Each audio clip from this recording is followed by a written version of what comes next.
I mean, there are many ways you can go here, but I think flexibility for teams, especially like the Dodgers, the Cubs, the Rays, they've been using that for many years. Do you think with these rules going forward, that's going to change in any way?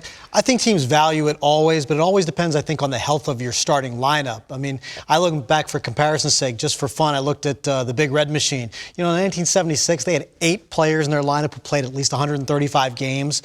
That barely happens. The Phillies had 5 last year. The Red Sox had 6 if you count the DH. But health is a big determining factor. That highlight package you just saw featured DJ LeMahieu. LeMahieu became the first Yankee ever to play at least 25 games at 3 infield positions. But a lot of that was based on the health of the Yankees. They had injuries at first base, at third base, at shortstop at various times during the season. They had to move him around, one, to keep his bat in the lineup, but because they were losing players everywhere else, and rather than calling up, say, a guy from AAA, they had the ability to put a former batting champ into another spot. His versatility helped them greatly in that regard. That's changed, too, where in the minor leagues, many players enter and immediately they're told, Smolty, hey, you're going to play this position and this position and this position. At one point, it used to be, hey, I'm third base, that's it, I'm not touching anywhere else.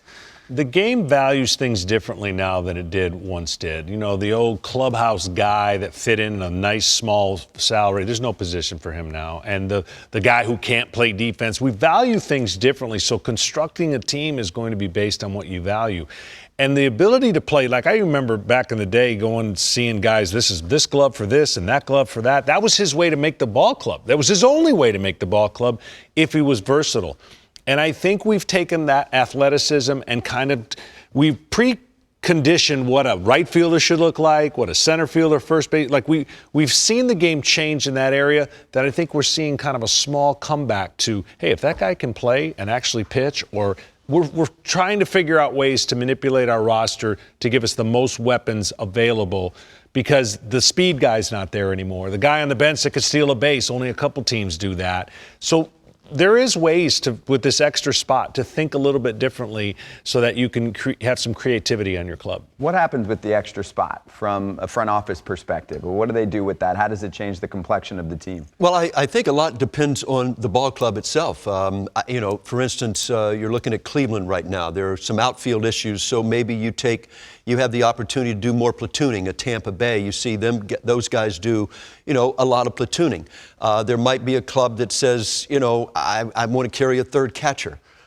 There might be somebody that says, look, we've got a pretty good everyday lineup. I want to make sure I've got a bat off the bench. I want a veteran presence off the bench in the National League late that we're going to go with that may not play a lot of defense. I think it just opens up a variety of opportunities, and I think it's going to be club specific. I don't think that, you know, that there's any one way, and it'll be interesting. This is one I'm going to follow, where some guys will take the super utility guys, some guys will take a bat, some guys will platoon more, some guys might take a third catcher. Some guys might take those guys that can actually play multiple positions, one of them being a pitcher. So that's we'll see how that thing plays out this year. Yeah, the two-way player. Do you think we'll see more of those?